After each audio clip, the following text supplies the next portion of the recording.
Okay, so when you're taking pictures of tissue sections or large areas, you might want to create a stitched image.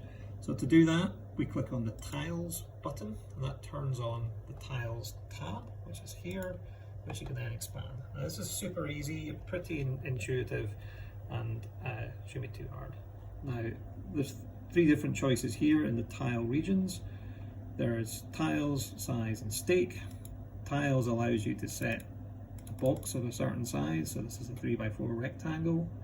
Size allows you to set an area of a certain one, or Stake allows you to map the outside of the image. So that was Tiles with up and down, Size this way, or Stake, and just above that you can have it as a circle or a rectangle. I use Stake most of the time, because most of the time I'm doing tissue that are irregularly sized. To set out the stakes, what I do then is I click on Advanced Setup, and what that does is it puts a live image, and it's usually quite small, but again you can use the mouse wheel to zoom in.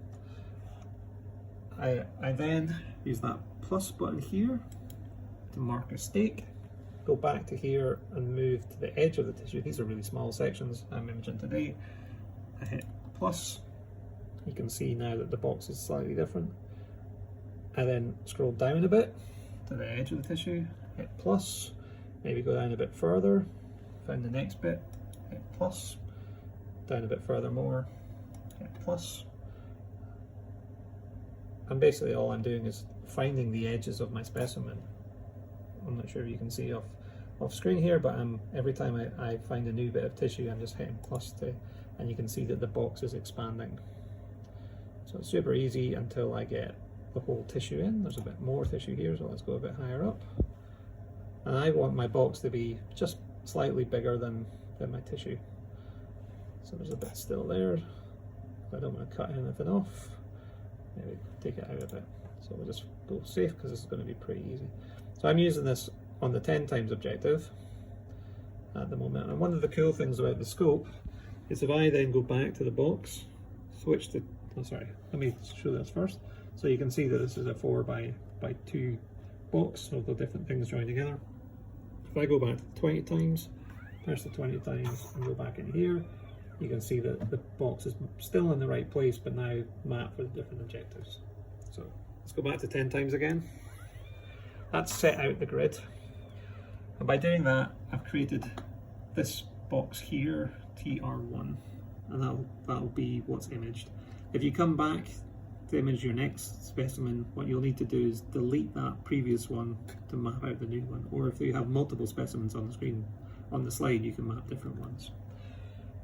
Now, in theory, this is all you need to do. So if your slide is quite flat and your image isn't too big, you can just go ahead and go straight up top, and instead of pressing snap, which would just take a single picture, you press this button here, the start experiment button, and it will do the whole thing. That's cool, right? That's fine. It'll take the pictures and stitch it together. But I just want to quickly show you what you would do if it was a bigger section or you were doing things at higher magnification. Because at higher magnification, the perfect focus point up here might be different from down here. And so to compensate from that, there's a thing called support points. So when I switch to the tiles, this option appeared down the bottom middle, right? So down in here we have, and down there we have support points. Now support points are set points of focus that you tell the computer, it's in focus at this point here.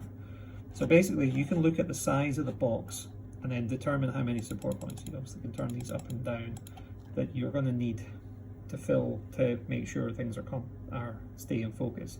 The higher magnification, the bigger the focal drift, the thicker the tissue, or the more offset the tissue, the more the focal drift in both situations. And those things, and the larger the area, those three situations you would use more support points. In this I'm going to do a 10 times stitch, and I'm going to do it with which is low mag, and it's a very small section, so I'm not going to need very many. But just to show you, you then hit distribute, and what that does is it adds the 4 support points, the 2x2 support points I've indicated here.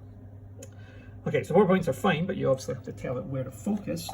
So if you go back over here and you open up focus surface, you can see that those 4 support points locations, so those are the X and Y coordinates and Z coordinates, of those 4 things. Now at the moment the Z coordinates are all the same because I haven't told it where to focus.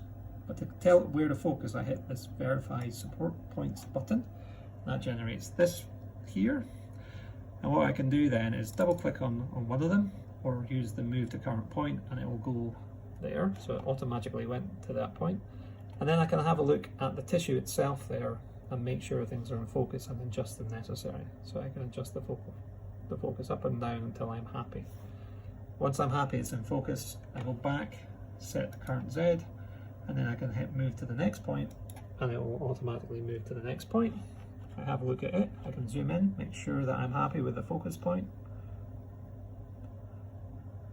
and set the current Z, and move to the next point.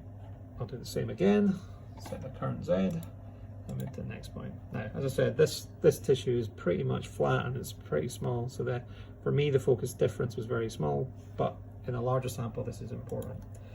Now I should say at this point you have choices about which channel you use the focus on. So obviously, or not obviously, I've been using the DAPI here.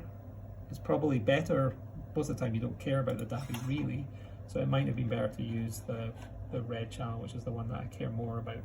But it's also the least bright one, so those 2 things side by side makes you kind of make a decision about which one's best. But again, you can just switch between the 2 and make sure it's in focus and that you're happy in both.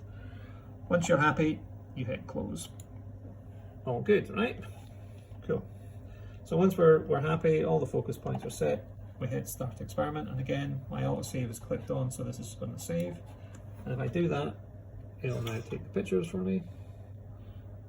And what it's doing on each of the different pictures is exposing exactly the way I told it to previously. So because of that, it's worth you spending a bit of time making sure that your exposure time is right, that your setup's right, that everything's working correctly before you go ahead and do this multi-level stitch. Every single time you do this on this particular bit of software and this bit of scope, it gets a bit messed up, so don't worry if things go black as you're going. And that's it, it's done, right? Where all the images are taken. As you're doing it on a bigger one, this little bar in here tells you how long's left or how long it's taken. So you could set up your entire slide, hit snap, and then walk away, which is quite cool. Again, you've got all the same features as you had before. I can turn different channels on or off using the buttons down the bottom here, using these buttons down here, and then I can adjust the brightness and contrast of the different things over here. So this is looking at the white channel. So these are, just in case you wonder, these are whisker hair follicles. You can see the hair shaft going down here and the ball region at the bottom, and you can see our antibody is staining this line here. This is a laminin type antibody, or laminin related protein, new antibody that we made actually. It's quite cool. Anyway, so if we zoom right in, I'm not sure if my screen's picking this up. You can see that the join lines aren't perfect. Okay, to fix that is really easy. If we go over to the processing tab, so we move from acquisition onto processing, and you can see that there's a stitching button here, and then that opens up this window. And basically what you can do in the parameters window is, why is it not working for me? Oh, sorry. First of all, select on the input the image that you're using, and then in the parameters, down here, click on this and select the image that you want to do, and then in the parameters button you can select either DAPI or whatever channel you want to use for the stitching. I usually use the one that's got the most signalings because it's got the biggest reference point. And then all you need to do is, you can adjust these things here if it doesn't work perfectly, but usually it's really good and does work the first time you do it. So if it doesn't work, there's an undo button, there's a reset button, so you can come back and change these parameters. But what I would normally do is I go up and hit apply, and again this button on the bottom will start showing you that it's working, and then after not very long, or very long depending how long it is, when we zoom back in again, you'll see that the joins are fixed. And then we have what I would argue is a nice picture. And once again, we've got all the same saving options, so you can see actually down here that how the offset has kicked in. And we've got all the same options again, and one of the things I would do here is create an image from the view so I have the whole picture. Now what's really cool about this is a stitched image of lots of small images, so I can zoom right the way in and get the same level of resolution I would have had at any individual point, which is cool. Now I did a 10 times image, obviously you could do 20, you could do the 63 times and get the whole thing.